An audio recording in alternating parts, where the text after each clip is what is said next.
My name is Martha Blanchett, and I would like to welcome everyone today as we celebrate the life of Harold George Smith, or Harry, as he preferred to be called. Before we start, may I please ask that everyone has their phone switched off or to silent? Thank you. Also, for anyone who's missed a program on their way in, just raise your hand and we'll make sure that we bring one to you. We celebrate many special occasions: birthdays, graduations, the birth of a child, marriages. And just as happy times are celebrated, it's important to celebrate the life of someone who has passed away and honor their contribution to the world and, more importantly, to our lives. We gather today to mourn the passing of Harry and to pay tribute to his life. I'm sure that Harry wouldn't want you to grieve with tears and painful hearts, although that is somewhat unavoidable in circumstances like this. But he would prefer that you recall his life with respect and happiness. Happiness. That means laughter. And I think we need to remember that laughter is not inappropriate at a funeral. It's actually a tribute to the joy that one has left behind with all of us.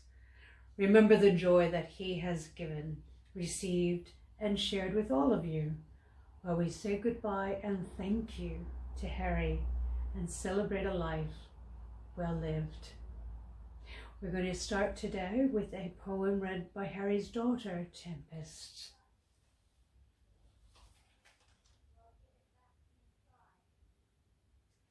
Thank you. That was lovely. That was The Dash by Linda Ellis. It is my honor to share with you some stories of Harry's life. After speaking with family members and friends, I've come to realize that Harry wasn't only a father, grandfather, and devoted husband. He was so much more. Harold George Smith was born on the 4th of April, 1939. He died on the 2nd of April, 2020, just 2 days before his 81st birthday. Harry was born just outside of Sydney, and he relocated to the outskirts of Brisbane when he was just 6 years of age. On through his life, he was father to Tempest, Adrian, Christian, and Eric, grandpa to Zal, Dylan, Kai, and Fletcher, and Uncle Harry to many nieces and nephews. And I know the family takes great comfort knowing that Harry has now been reunited with his beloved wife of 53 years, Mavis. Now, Mavis has been waiting for Harry on the other side for 5 years now, and many here today are sure that that reunion would have included a few coldies and Harry's favorite good old fish and chips. Redcliffe was the place that he called home for most of his childhood and adult life, and certainly the birthplace of his passion for fishing. The seaside was where he used to run amok with Franco. From a young age, they got up to mischief. However, most of the time, Franco took the blame in good stride. In the late 50s, Harry and Mavis met at the beach while they were both looking out at sailboats. They fell in love and married within a few years, and it was by the sea that he raised his family with Mavis, teaching his children to respect and love the ocean as much as he did. He lived a very beautiful life filled with simple yet enriching joys. Everyone knows Harry was a bit of a character, but he could be serious if the situation required it. He was a chippy by trade, but his biggest passion, right after his family, was deep sea fishing. He won many awards for his angling expertise. He was a member of the Sunny Coast Anglers Association, as well as the Redcliffe Fishing Club. Capo, as his Sunny Coast Anglers Association mates knew him, often went on fishing trips with the boys. his mates. Harry loved nothing more than a fishing comp. The longer it lasted, the better, and he excelled in deep water. He was named Angler of the Year more than a dozen times by the Sunny Coast Anglers Association and presented with life membership more than 15 years ago. And from what I understand, this will be a record that will be in place for many years to come. In light of Harry's passion for the sea, it seems somewhat fitting that he died doing what he loved, in his favorite place, and in the presence of a lifelong mate.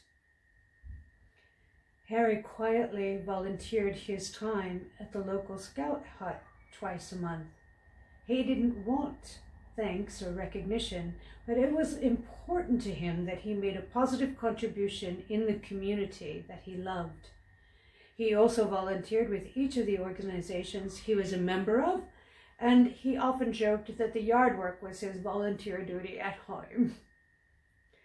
Harry, we will all miss your laugh, your cheeky personality, and your boisterous take on life. Even your awful dad jokes. Is that right, kids? Your family will miss your hugs that made everything better. And until we all meet again on the other side of the rainbow, we want to say goodbye for now. At this time, I would invite any of Harry's friends and family present today to share any special memories that they have. Only if you feel comfortable in doing so, please come forward.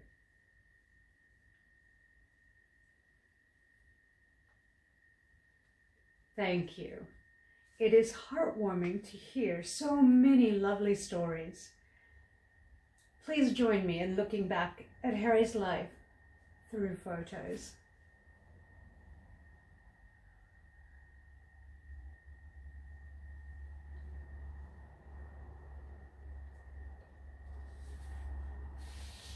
Thank you to everyone who has contributed to today's service for Harry. I'm sure he would be very proud of the send-off that you have given him. After the service concludes, family and friends are encouraged to attend Harry's favorite watering hole, the Red Cliff Hotel, for afternoon tea and refreshments. While the body of Harry will leave us now, we keep alive in our hearts the joyful memories of a dear husband, father, son, brother, uncle, and a mate to many. Please stand as I say the words of the committal. We don't know why he went and left us so early. We thought he would have been here for longer. Harry's life goes on and his legacy is seen in the faces of his children and his grandchildren. This time of physical parting is going to be the most difficult time of all as we say our last goodbyes. Do not just feel the grief of his death, but also feel gratitude for his life and the special privilege of sharing it with him. Lovingly and tenderly we return his body to the elements from which it came. We're glad that Harry lived. We're glad that we saw his face, felt the pressure of his hand in ours. We cherish the memory of his family life and his place in history of the world. We cherish his friendship and most of all his love. As the music plays, please feel free to come forward and place a flower as you say your final goodbye. Go in peace, Harry. You lived well, loved well, and were well loved by many.